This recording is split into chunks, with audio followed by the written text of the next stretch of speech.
L'aquaculture en cage moderne, telle qu'actuellement conçue, remonte au milieu des années 1900 dans les pays du sud-est asiatique.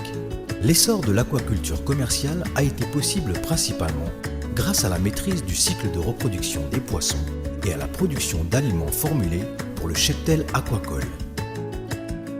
Par ailleurs, la demande grandissante de produits de la pêche pour la consommation humaine, l'épuisement des ressources halieutiques et la nécessité de limiter les conflits d'usage avec d'autres activités économiques ont entraîné au cours des dernières décennies la diffusion des techniques et des technologies de plus en plus efficaces pour la pisciculture en cage et l'exploitation des masses d'eau disponibles telles que les fleuves, lacs, réservoirs, étangs, barrages naturels ou artificiels, lagunes et surtout des sites en mer abrités et exposés.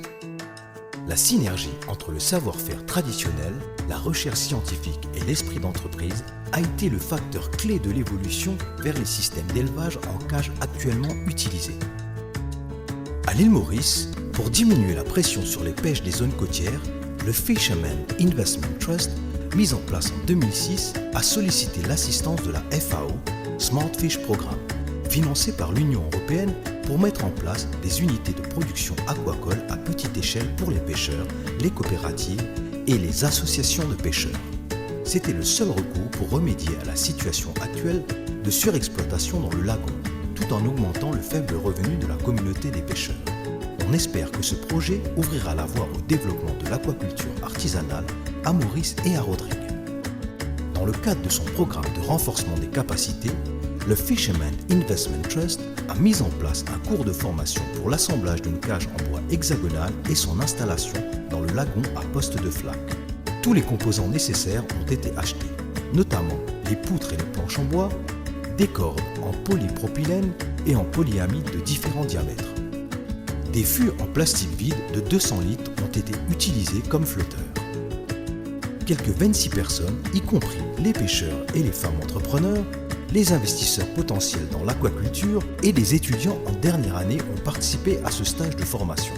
Un consultant de la FAO, M. Fabrizio Piccolotti, conduisit le cours avec la contribution de tous les participants pour construire cette cage en bois.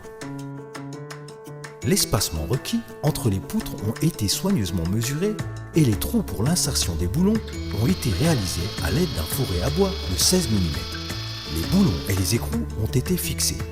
Des plaques de fer galvanisées ont été également utilisées comme une sécurité supplémentaire pour la consolidation de la cage. Les fûts en plastique utilisés comme flotteurs ont été soigneusement attachés et sécurisés. Les bouchons ont été scellés avec du silicone. Le type de nœud utilisé est très important et les participants ont appris le bon type de nœud à utiliser. Chaque nœud fait a été doublement vérifié par le consultant. La cage a été ensuite transportée sur la jetée où les flotteurs ont été ajoutés et finalement la cage a été mise en mer. Des blocs de ciment pesant environ 70 kg ont été utilisés comme point d'ancrage. 8 blocs de ciment ont été utilisés pour ancrer la cage dans la position précédemment identifiée.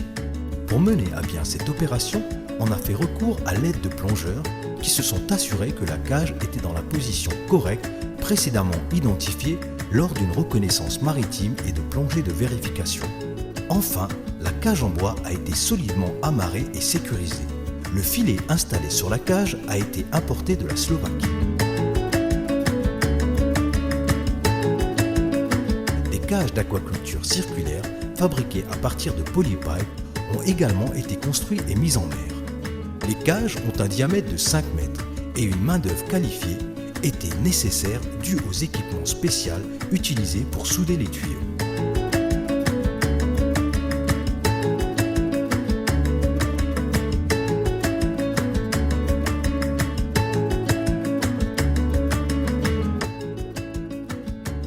Le temps de construction était beaucoup moins que les cages en bois.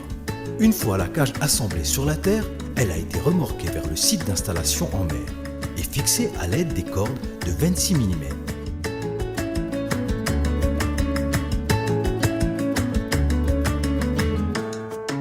Et 8 blocs de ciment pesant environ 70 kg chacun pour ancrer la cage. Un filet rond a été utilisé.